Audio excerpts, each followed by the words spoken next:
warahmatullahi wabarakatuh. Selamat siang pemirsa, bertemu lagi dengan saya Isa Bagria Manda Putri dan rekan saya Alisa Akila di Semantika TV, di mana lagi kalau bukan di podcastnya Semantika. Oke kira-kira kita hari ini kedatangan tamu yang sangat-sangat spesial tahu. Iya, hari ini kita kedatangan salah satu anggota DPRD Sumbar, Dapil 3 Kabupaten Agam dan Bukit Tinggi. Halo Ibu. Assalamualaikum. Waalaikumsalam. Wah, kita hari ini mau nanya-nanya Ibu ya, Bu. Boleh. Oke. Pertanyaan pertama, boleh Lisa? Sebelum kita mulai bincang-bincang nih Bu, boleh dong Bu perkenalkan dirinya kepada semua anggota Semantika dan yang bakal nonton nanti ini Bu. Oke. Assalamualaikum warahmatullahi wabarakatuh. Saya Yesi Andriani, anggota DPRD Provinsi Sumatera Barat, Dapil 3 Bukit Tinggi Agam. Saya di Komisi 5. Dan alhamdulillah saya SMA 1 Tawatan Kamang adalah angkatan 87. Jadi tamatan SMA angkatan 87. Iya, alhamdulillah ini pulang ke rumah sendiri lah. Balik lagi di Semantika ya, Bu? Balik lagi di Semantika. Ya, alhamdulillah. Gimana nih Bu, ketika kembali lagi ke sini, suasananya sudah berbeda, dengan murid-murid yang sudah berbeda, dan juga guru-guru yang sudah berbeda juga Ibu. Iya, sesuai dengan masanya ya. Karena memang guru-guru Ibu dulu itu sudah pada pensiun, sudah tidak ketemu lagi. Semuanya udah pensiun sepertinya, dan tentunya itu hal yang biasa. Tetapi kecintaan kita kepada Semantika tentu tidak berkurang. Iya, masih sama citanya berarti ya. Sama kitanya, iya. Malah mungkin makin cinta ya, Bu, sama Semantika ini. Iya, makin cinta karena Ibu di DPRD Provinsi Sumatera Barat tentu SMA adalah tugas kita di DPRD di provinsi, dan itu adalah hal yang juga mendukung atau mensupport membuat Ibu untuk kembali lagi ke sekolah kita. Oke, Ibu. Sebagai salah satu anggota DPR Sumbar ya, Ibu, apa nih Bu program yang dalam meningkatkan layanan pendidikan yang udah Ibu jalani saat ini? Alhamdulillah, kalau tadi itu kan namanya reses ya, Ibu. Ada ke reses juga, itu kita undang wali murid kelas 10 Semantika. Itu adalah salah satu tugas Ibu di DPRD Provinsi Sumatera Barat, khususnya Komisi 5, karena di Komisi 5 itu Ibu mitranya itu Dinas Pendidikan, Kesehatan, Sosial, Pemberdayaan Perempuan dan Anak, Pariwisata, Kesra, Kearsipan. Jadi itu adalah mitra Ibu, dan tentu SMA seluruh Sumatera Barat atau se-Indonesia itu adalah di bawah provinsi.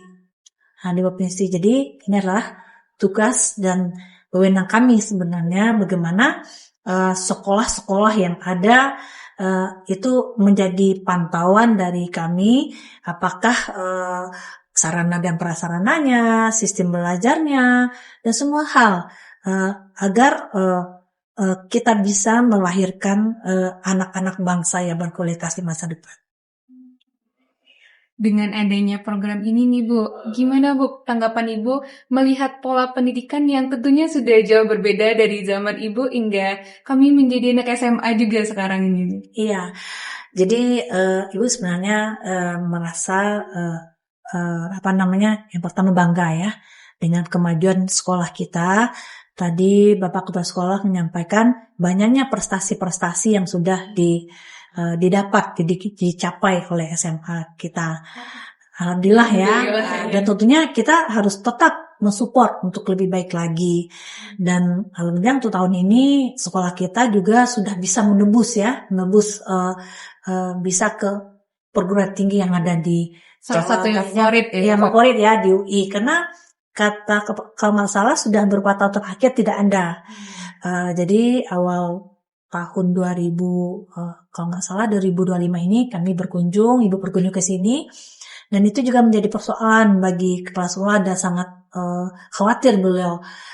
Mungkin dengan cara bagaimana kita bisa mensupport anak-anak kita bisa mendapatkan sekolah-sekolah favorit terbaik di Jawa. Dan alhamdulillah itu sudah tercapai walaupun belum banyak ya. Ini adalah juga sebuah motivasi bagi adik-adiknya, terutama kelas 12 sekarang. Bagaimana untuk lebih giat lagi menggapainya. Karena cita-cita atau mimpi kita itu kita wujudkan tentu dengan kerja keras. Tidak bisa hadiah begitu saja. Gitu. Mudah-mudahan dengan adanya yang lulus UI kemarin bisa juga banyak anak SMA 1 lainnya yang bisa lulus ke PTN favorit juga mungkin ke depannya. Iya, tentu itu adalah salah satu indikator juga bagaimana UI itu menjadikan sekolah kita juga salah satu target ya, adalah anak-anak yang berkualitas, anak-anak yang tidak membuat malu kampusnya nanti gitu. Tentu dari sekarang kita membentuk karakter-karakter baik sehingga mereka juga menjadi mahasiswa unggul di nantinya belajar di sekolah-sekolah favorit tersebut. Oke Bu, setelah acara tadi yaitu parenting bersama orang tua siswa kelas 10 ya Ibu. Kelas 10 ya. Kira-kira tujuan acara tadi itu apa sih Bu?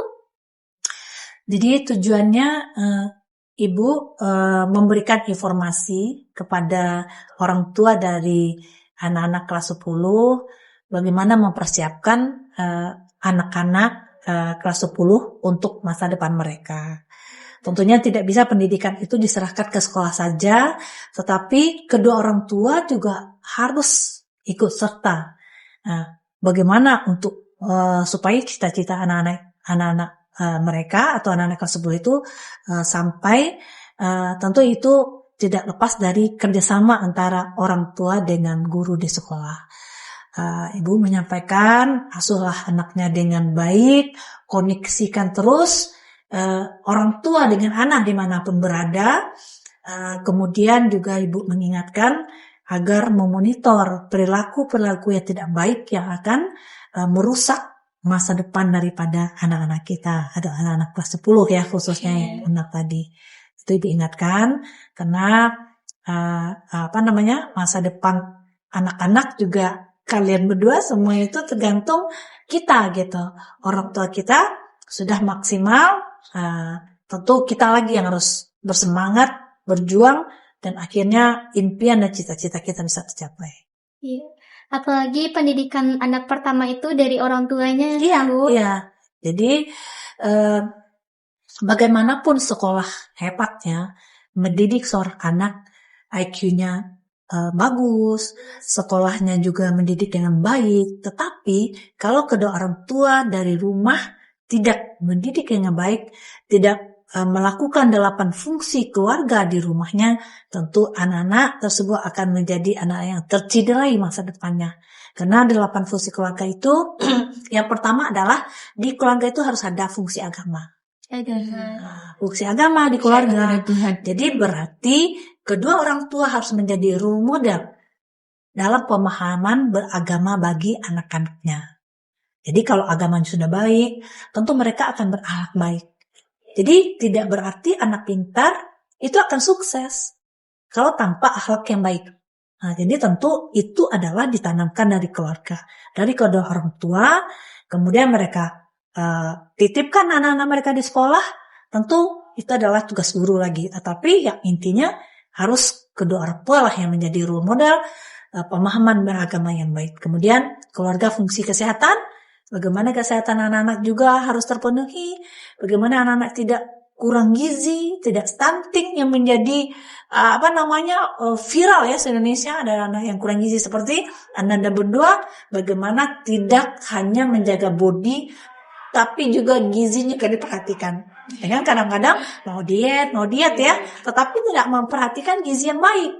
Makan yang bergizi, makan siap saji saja. Itu adalah sumber masalah di kesehatan kita.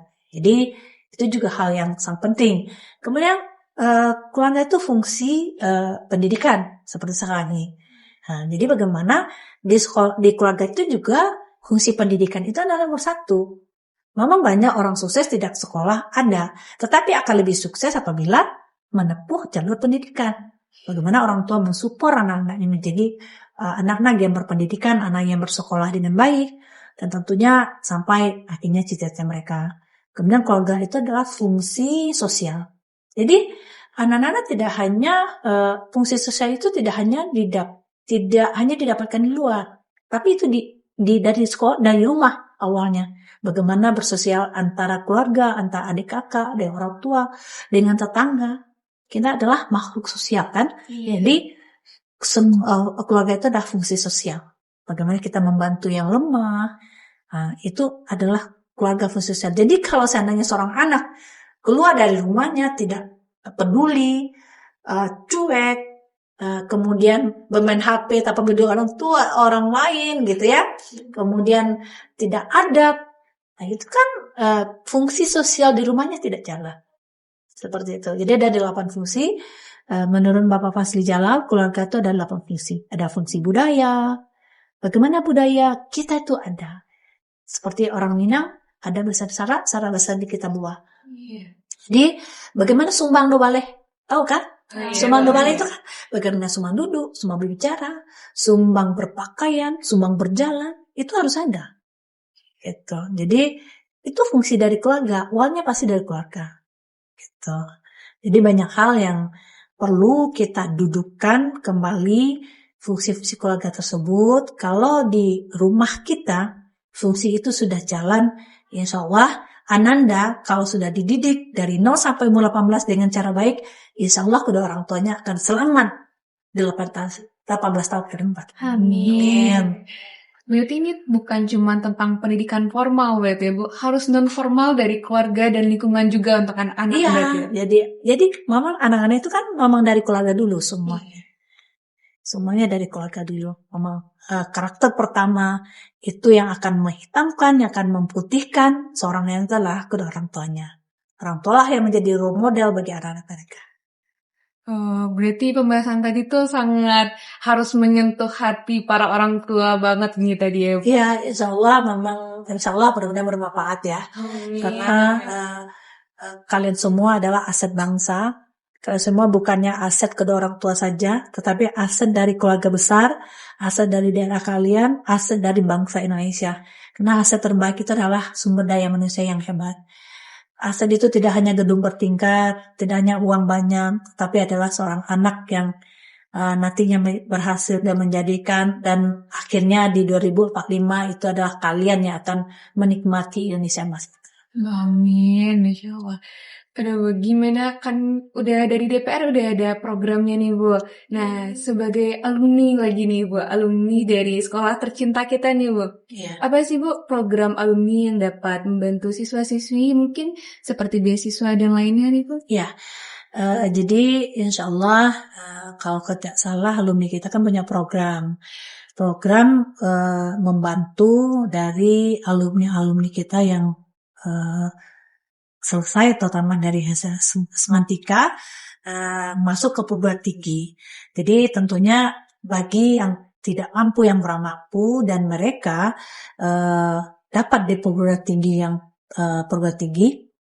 tentu itu perlu kita perhatikan, kita bantu sehingga tentunya kita berharap jangan masalah ekonomi menjadi kendala mereka menggapai cita-cita masa depan, karena seperti Ibu sampaikan tadi, mereka adalah aset bangsa sebenarnya. Jadi ini punya program biar adik-adik yang lain dan para penerus Mantika nih bisa tetap masuk PTN yang favorit. Ya. Jadi biar tidak terhalang ekonomi ya Bu. Ya, jangan terlalu. Jadi sebenarnya tidak hanya tugas alumni ya. Ibu ingin sampaikan juga bahwasanya ada program pemerintah program Indonesia Pintar PIP ya. Nah, itu kan pemerintah. Tetapi kalian semua mulai dari sekarang di googling ya. Karena tidak hanya pemerintah yang memberikan beasiswa, tetapi perusahaan-perusahaan itu CSR-nya itu untuk beasiswa.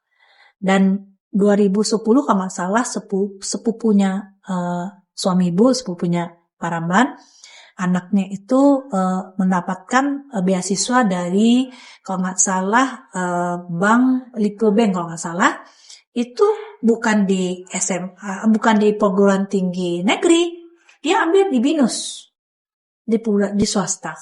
Iya, itu dibiayai dari awal mereka berangkat sampai selesai.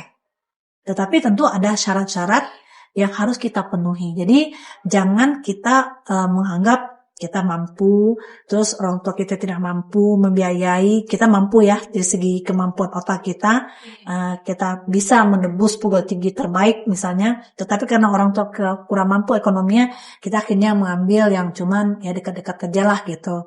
Ini kan rugi sebenarnya. Rugi. Jadi dari sekarang kita mulai berkomunikasi dengan alumni, mulai cari-cari informasi, di mana ada beasiswa yang bisa membantu kita, bahkan juga ke luar negeri.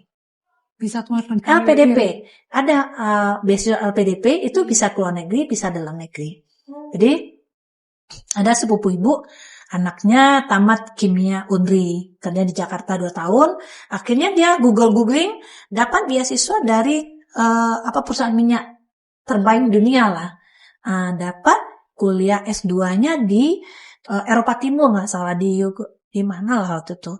Tapi mereka kampusnya 2, ada di Jerman, pertamanya di Eropa Timur, kemudian 2 tahun berikutnya di Jerman, kemudian sekarang dia bekerja di perusahaan terbaik di Jerman, yaitu perusahaan Aki mobil listrik ini. Seperti itu. Jadi di Jerman sekarang. Jadi peluang itu sangat banyak, dan tentu kalian bisa mencari rekomendasi atau mencari referensi atau melihat contoh-contoh dari yang sudah sukses. Kenapa mereka bisa sukses? Kenapa anak pemungut sampah bisa keluar negeri kuliah gitu ya? Karena mereka mempunyai daya juang yang tinggi gitu. Gue berharap kalian semua jangan sedikit aja masalah mundur gitu ya. Jadi kan sekarang orang bilang kan generasi stroberi gitu. Jangan seperti itu.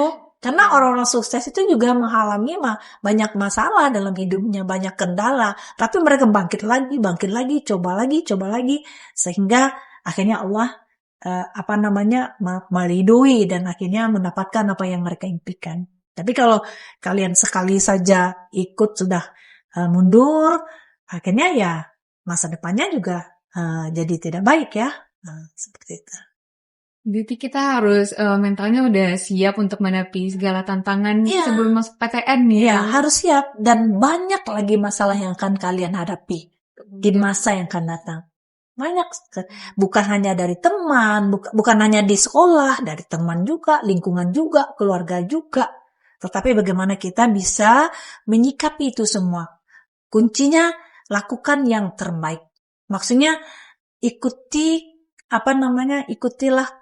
apapun yang kalian lakukan itu sesuai dengan aturan-aturan yang berlaku. Apakah aturan di sisi agama, aturan itu apakah di sisi pemerintahan. Jadi jangan sampai melenceng, jangan sampai tidak jujur, jangan sampai kamu melakukan hal-hal yang tidak baik di luar akhlak yang tidak baik.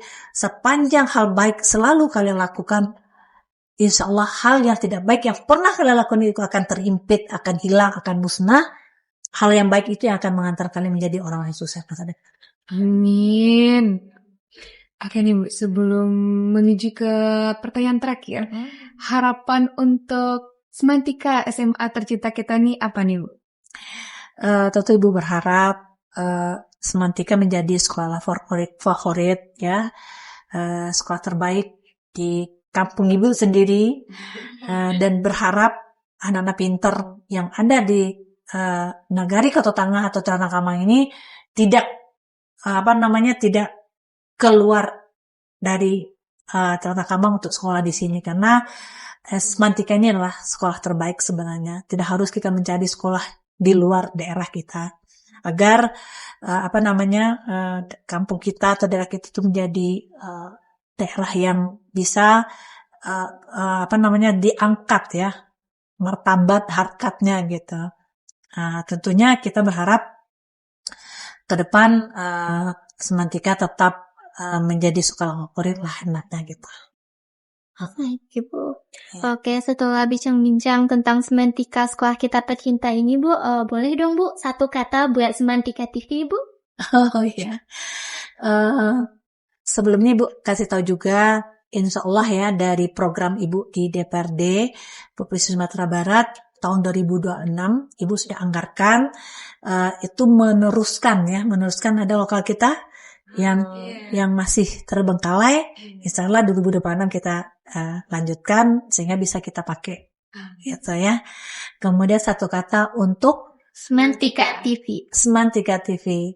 Luar biasa, Semantika TV adalah informasi yang akurat yang bisa diakses di Di YouTube, YouTube, Instagram, dan di sosial media lainnya. dan di sosial media lainnya. Insya Allah lebih berkembang dan memberikan informasi akurat. Amin. Oke, guys. Seru ya, Lisa, bincang-bincang sama Ibu Yesinya. Iya, seru banget. Tapi sayangnya udah mau berakhir aja nih, Bel. Iya, oke nih buat Semantika. Sobat Semantika di rumah yang pengen kepoin video-video kami, bisa nih di subscribe, like, comment, share, and jangan lupa pantengin terus ya YouTube-nya Semantika TV. Bye-bye!